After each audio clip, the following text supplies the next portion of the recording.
Coming up on today's episode of Airborne-Unlimited, Skydiver dangles from plane's tail after parachute snag. Cooper Aircraft announces Rotax 912 mount. NTSB blasts Congress for ditching DC airspace protections.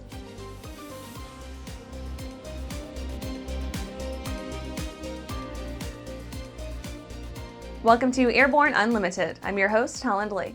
Let's get into today's stories. Skydiver dangles from plane's tail after parachute snag. The Australian Transportation Safety Bureau has wrapped up its investigation into a recent skydiving incident, revealing that one of the jumpers was left hanging 15,000 feet AGL from the aircraft's horizontal stabilizer due to an inadvertent deployment of his reserve parachute. He was able to cut himself free and pull his primary chute. The jump was part of a large formation event with 17 skydivers.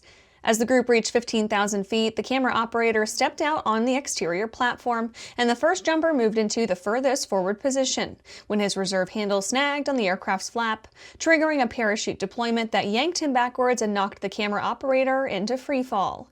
The reserve chute wrapped itself around the horizontal stabilizer, leaving the jumper suspended beneath it as 15 other divers and a confused pilot tried to regain control. 13 of them jumped as planned, while 2 stayed at the door, watching as the stuck jumper used a hook knife to cut the ropes to his parachute. Once he got free and far enough from the aircraft, he released his main canopy, wrestled it free of remaining bits of the reserve, and landed safely. Despite some tail damage and part of the canopy still wrapped around it, the aircraft returned to Tully Airport to land without further incident. After the break, Diamond delivers new European Katana to AA Austria. The legendary BD-4-seat program is building an exciting future for those who want a rugged 4-seat family flyer with a proven history. The SureWings program produces a complete kit and builder assist program that gives you everything you need to be flying a BD-4CS in record time. For conventional kit builders, BD Aviation has parts, partial kits, and full kits for the 190-mile-per-hour BD-4C that has logged thousands of hours. Visit surewings.com and bdaviation.com for more detail.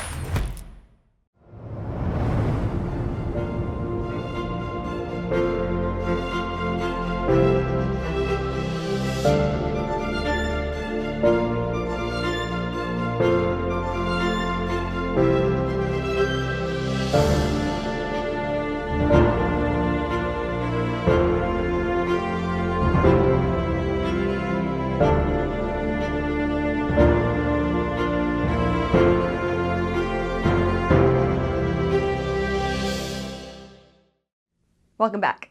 Now let's take a trip around the patch for some shorter stories. Diamond delivers new European Katana to AA Austria.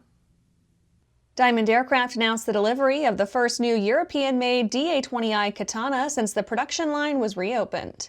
It was handed over to Aviation Academy Austria in a special ceremony at the Diamond Aircraft headquarters in Wiener Neustadt on November 28th. This aircraft is the first of 2 ordered by AAA, and the second is scheduled to be delivered in early 2026. The DA-20i is a 2-place single-engine piston aircraft that has been a steady and reliable performer in the flight training segment. Kern County Fire Department seeking Firehawk Helo pilot training. The Kern County Board of Supervisors voted to approve the purchase of 2 Black Hawk helicopters from the U.S. Army surplus program that will be transformed into Firehawk firefighting helicopters. The county's fire department is asking the board to approve an agreement with Seaview Helicopters to provide training to 4 pilots who will fly the Firehawks. The cost of pilot training is expected to be just over $288,000 and includes ground training, necessary flight hours in the helicopter, and an FAA-designated pilot examiner. IndiGo's botched roster planning sinks $55 million.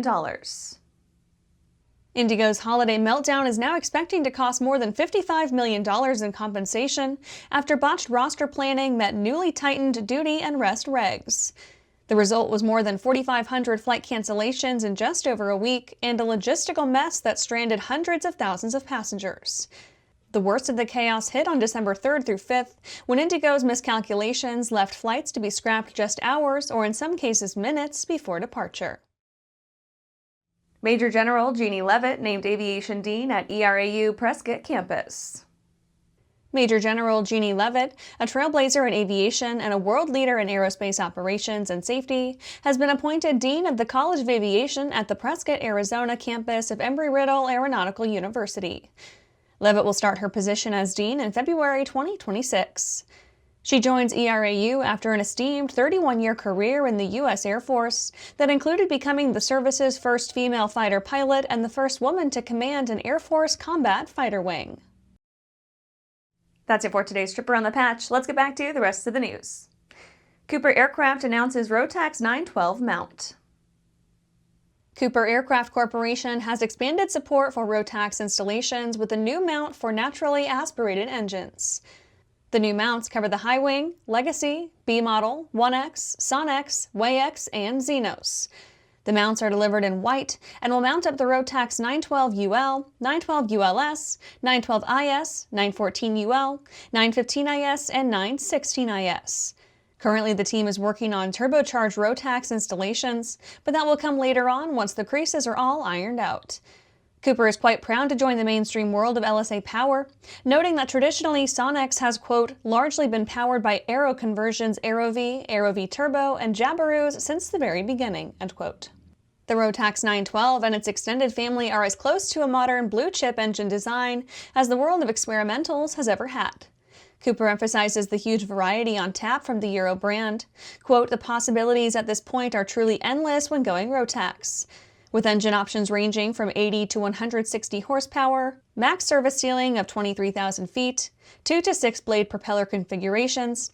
All engines have a 2,000-hour TBO, except the 915IS at 1,200 hours, and fully broken in when delivered with warranty from $18,000 to $62,000, end quote.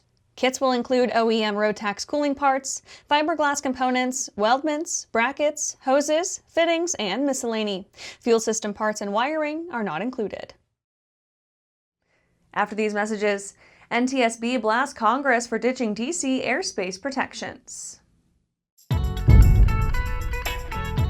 It's time to upgrade your power plant to the first FAA-certified clean sheet engine design in over 60 years. Delta Hawk's jet fuel-powered liquid-cooled turbocharged engine produces turbine performance at 40% better fuel efficiency of typical reciprocating engines, while also achieving exceptional reliability and significant reduction in cost of ownership. Reserve your engine package today at deltahawk.com. Looking for a new generation of proven and efficient aviation power plants that boast modern engineering, electronic ignition, and both direct and gear drive systems? With 100 horsepower to 240 horsepower, the Skyline and Redline engines offer uncommon value in an overpriced industry. Whether you are looking for fixed wing or rotor, MW Fly Americas has been established to service the American market with dedication and expertise. MWFlyAmericas.com. Welcome back. NTSB blasts Congress for ditching DC airspace protections. Section 373 of the newly passed National Defense Authorization Act isn't sitting well with much of the industry, sparking public frustration with the NTSB, ALPA, and DC officials. Their statements all serve as a warning to Congress, claiming that the provision is undoing unnecessary safety protections put in place after January's deadly mid-air collision. The section tucked into the $900 billion defense bill was worded to sound like the best-case scenario.